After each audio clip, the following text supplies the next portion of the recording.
Hey food friends, welcome back to my channel. Today we're making chicken Caesar salad, which I love, and I do make pretty much every other week. It's one of those salads that's just sort of muscle memory to me, so I make it a lot. Sometimes I like to change it up. I add some jalapenos, I add salmon instead of chicken, I add green olives even, or I'll grill the salad. It's fantastic. So make sure that you have all your ingredients out in front of you. We're going to start with sauteing this chicken breast. So you want to make sure that there's plenty of oil and seasoning. I love using a lemon pepper seasoning for my chicken breast. Otherwise, McCormick's chicken seasoning is also really good. You want to get some neutral oil shimmering in a pan. So that's about medium-high heat. Add your chicken breast. Don't disturb it. Leave it for 5 to 8 minutes per side. Make sure that you do have a little thermometer there to make sure that the fattiest part of the chicken does reach 165. You do not want to poison your family or get sick from this delicious salad. And you want to flip it. Make sure that you're not pushing down too much on that chicken. We want to keep it as plump and happy as possible, and that also helps it retain all of its juices on the inside. And if you just kind of leave it, it'll get to that nice color. Make sure that the medium heat is not too high, otherwise you're going to get some dark spots. Use a screen if that oil is splattering a little bit too much. And then you want to let that chicken breast rest. Now we're going to make our dressing. You want to peel and dice some garlic. I like cutting off those little root ends that are a little bitter. Makes it also easier to peel them out. You can also use the back of a knife to smash them if you're having trouble getting those peels off. Also, if you have a garlic press, it's probably the easiest thing to use here. I just really like cutting up my own garlic. Then you want to add that garlic to a food processor. I also add a little red chili flake. I like kind of a bit of spice, but that is totally optional. Then Dijon mustard and lime juice. And then shredded Parmesan cheese. And then I also add mayonnaise. Now you can see in this video that I am doing everything kind of by eye, and that's because I make the salad so often that it is a little bit more like muscle memory, and I just keep blending it and keep tasting until I can get that right, ratio of all the ingredients. So if I need a little extra lime juice or I need a little extra Dijon mustard because it tastes too mayonnaisey to me, I'll do that. 3 cloves of garlic is usually plenty. I wouldn't add more garlic. If anything, maybe even less. I really like a nice garlicky dressing. And I love that this doesn't use anchovies because I'm not a huge fan of anchovies.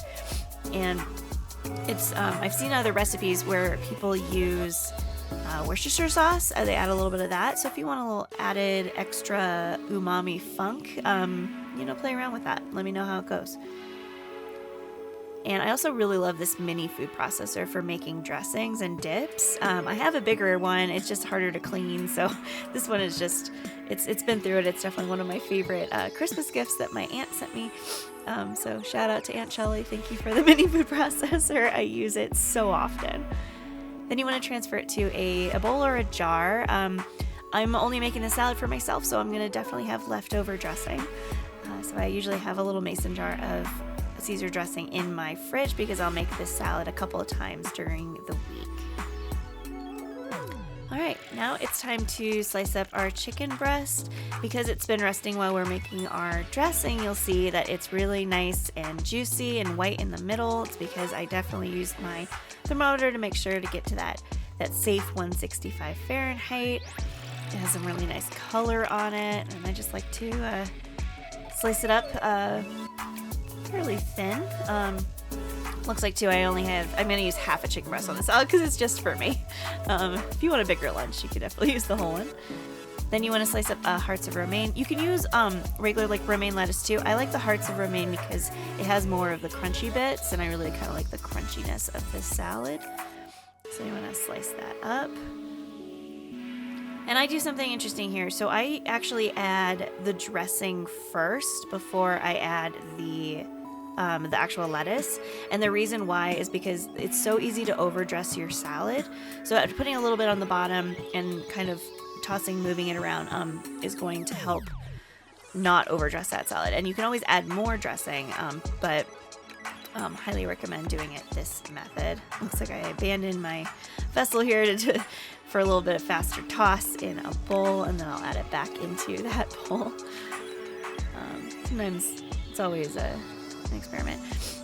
So yeah, so you can see that that's the kind of the perfect amount of dressing. Added some more Parmesan cheese, add croutons. I really like a buttery garlic crouton. I usually get bags of croutons. If I have extra bread at the end of the week, I'll make my own, just in a skillet with some butter and garlic salt. It's really easy to make your own croutons if you have the time. But sometimes I just don't have the time. And then I add fresh cracked pepper, because pepper on salad is just my favorite. And you want to plate up your chicken breast on top. Look how beautiful that is. And a cool thing about this salad too is it's actually pretty easy to separate the lettuce, the croutons, the dressing, and the chicken, and you can pack it up for a lunch if you have a commute. It travels really well, as long as you don't mix the salad until you're about to eat it. So I hope you enjoy this salad as much as I do. Like I said, I make it every other week. And if you like this video, please like and subscribe below, and I will see you in the next one. Bon appetit!